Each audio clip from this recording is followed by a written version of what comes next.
యుద్ధం అనేది భావాలను క్రియేట్ చేయడంలో జరుగుతుంది, ప్రజాభిప్రాయ నిర్మాణంలో జరుగుతుంది, దౌత్యంలో జరుగుతుంది. అందువల్ల ప్రతి వార్లో పర్సెప్షన్ వార్ ఉంటుంది, ప్రాపగండా వార్ ఉంటుంది. ఇప్పుడు ఈ పర్సెప్షన్ వారు మన బ్యాటిల్ ఫీల్డ్ వార్లోనే కాదు పాకిస్తాన్ పైన పైచేయి సాధించింది. పర్సెప్షన్ వారు ప్రాపగండా వార్లో కూడా మనం పైచేయి సాధించాం. ఇలా ప్రపంచం అంతా భారత్ వాదనను కన్విన్స్ అవుతోంది. ఈవెన్ ఇస్లామిక్ కంట్రీస్ కూడా కన్విన్స్ అవుతున్నాయి. పాకిస్తాన్ మిత్ర దేశాలకు కూడా ఏమీ అనలేని పరిస్థితికి వచ్చాయి. ఇంత జరుగుతున్న బహిరంగంగా వచ్చి భారత్ను మీకు తుర్కీ ఖండించలేదు, చైనా ఖండించలేదు, ఇది ఇండియా దుశ్చర్య, ఇండియా ఇలా రియాక్ట్ అవుతుంది అని. ఎందుకు? We're winning the perception war. పాకిస్తాన్కు సానుకూలంగా ఉండే దేశాలు కూడా భారత్ని ఎక్కడా నిందించడం లేదు. మీరు గమనిస్తే ఇందుకు భిన్నంగా అమెరికా లాంటి దేశాలకు కానీ ఇతర దేశాలకు కానీ పాకిస్తాన్ చర్యని చెప్తున్నాయి మీరు తీవ్రవాదాన్ని ఆపాలి అని. ఎందుకు మనం సాధించగలిగాం పర్సెప్షన్ వార్ అంటే మన రెస్పాన్స్ అలా ఉండడం వల్ల. మన రెస్పాన్స్ ఎలా ఉంది అంటే మన ఫారిన్ సెక్రటరీ విక్రమ్ మిస్త్రీ పదే పదే బ్రీఫ్ చేస్తున్నట్లు బ్యాలెన్స్ అది అదే వాళ్ళు మన ఫారిన్ సెక్రటరీ అఫీషియల్గా వాడిన పదాలు మెజర్డ్, ప్రపోర్షనేట్, నాన్ ఎస్కలేటరీ, రెస్పాన్సిబుల్, ఇది మనం వాడుతున్న పదాలు. మెజర్డ్ ఆచితూచి, ప్రపోర్షనేట్ ఏ డొమైన్లో ఏ ఇంటెన్సిటీతో మనపై దాడి జరిగితే అదే డొమైన్లో అదే ఇంటెన్సిటీతో రియాక్ట్ అవుతున్నారు. అలాగే రెస్పాన్సిబుల్ బాధ్యతాయుతంగా. ఇప్పుడు వాడు చర్చి పైన, టెంపుల్ పైన, గురుద్వారా పైన, పౌరులపైన టార్గెట్ చేస్తున్నాడు పాకిస్తాన్. నిన్న జరిగిన దాడిలో కూడా జమ్మూ రీజన్లో ఒక టెంపుల్ పైన దాడి చేశాడు. ఒక కాన్వెంట్ స్కూల్ పైన దాడి చేస్తే చిన్నపిల్లలు చనిపోయారు. పౌరులపైన దాడులు చేస్తున్నారు, 16 మంది పౌరులు చనిపోయారు. ఆఖరికి నిన్న మీకు రజౌరీ సెక్టార్లో ఒక డిస్ట్రిక్ట్ అడిషనల్ డెవలప్మెంట్ కమిషనర్ కూడా చనిపోయాడు. ఆయన ఇంటిపై కూడా దాడి జరిగింది.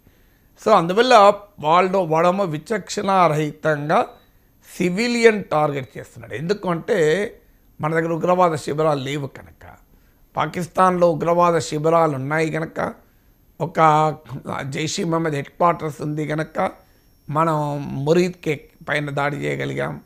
మనము హఫీజ్ సయీద్ కేంద్రం పైన దాడి చేయగలిగాం. బహల్పూర్లో జైషీ మహమ్మద్ కేంద్ర కార్యాలయం, లాహోర్లో మీకు లష్కరీ తొయిబా కార్యాలయము, వీటిపైన దాడి చేయగలిగాం.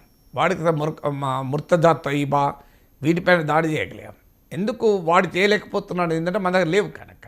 అందువల్ల మన మిలిటరీ టార్గెట్స్ పైన దాడి చేస్తున్నాడు, మన సివిలియన్ టార్గెట్స్ పైన దాడి చేస్తున్నాడు. మరీ ముఖ్యంగా భారతదేశంలో మతపరమైన విభజన తేవాలి అంటే వాడు ఏ మత అస్తిత్వం ఆధారంగానే అసీం మునీర్ మాట్లాడాడో, ఏ మత అస్తిత్వం ఆధారంగా పహల్గామ్లో మతం పేరడిగి అటాక్ చేశాడో అదే స్ట్రాటజీ కొనసాగిస్తున్నాడు.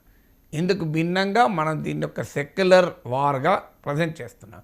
అందుకు ఉదాహరణే మనం ఎంచుకున్న ఆఫీసర్స్ కూడా colonel Sofiya Qureshi, colonel wing commander Vyomika Singh. అది ఏం తెలియజేస్తుంది? అది ఏదో యాక్సిడెంటల్గా జరగలేదు. ఇండియన్ ఆర్మీలో సోఫియా ఖురేషీ కాక ఇంకెవరు మాట్లాడే వాళ్ళు లేక కాదు, అంతకన్నా బ్రహ్మాండంగా మాట్లాడే వాళ్ళు ఉండరా? కానీ అది డెలిబరేట్ చాయిస్. ఎందుకంటే ప్రపంచానికి చెప్పడం, ఇస్లామిక్ ప్రపంచానికి కూడా చెప్పడం, అయ్యా ఇది పాకిస్తాన్ అంటున్నట్టు హిందూ ముస్లిం ఇష్యూ కాదు, ఇది టెర్రరిజానికి, హ్యూమనిజానికి, తీవ్రవాదానికి, మానవత్వానికి మధ్య జరుగుతున్న పోరాటం. ఒక రెస్పాన్సిబుల్ స్టేట్, బాధ్యతాయుతమైన రాజ్యానికి ఒక పనికిమాలిన దివాలా కోర్ రాజ్యమైన పాకిస్తాన్కు మధ్య జరుగుతున్న యుద్ధం ఇది. ఒక బాధిత దేశము, ఒక నిందిత దేశం, ఒక అగ్రెసర్, ఒక విక్టిమ్కు మధ్య జరుగుతున్న పోరాటం ఇది అని మనం ప్రపంచానికి బలంగా చెప్తున్నాం. అందుకే ఇస్లామిక్ కంట్రీస్ కూడా ఎవరు రియాక్ట్ అవుతలేరు. మీరు గమనిస్తే ఇండియాలో అది ప్రభుత్వం వైఖరి ఒక రకంగా ఉంటే, ప్రభుత్వాన్ని సమర్థించే ఇకోసిస్టమ్ వైఖరి ఇంకో రకంగా ఉంది. చాలా పెద్ద ఎత్తున మతపరమైన విద్వేషాలని రగిలించే రీతిలో జరుగుతోంది. పాకిస్తాన్ కోరుకునేది అదే. కానీ సరిగ్గా పాకిస్తాన్ కోరుకునేదాన్ని మన దేశంలో కూడా కొంతమంది, కొన్ని టీవీ ఛానళ్ళు, యాంకర్లు, సోషల్ మీడియాలో యూట్యూబర్లు, సో జనంలో కూడా కొంతమంది ఈ భావోద్వేగాలకు గురై మతపరమైన విద్వేషాన్ని రగిలిస్తున్నారు.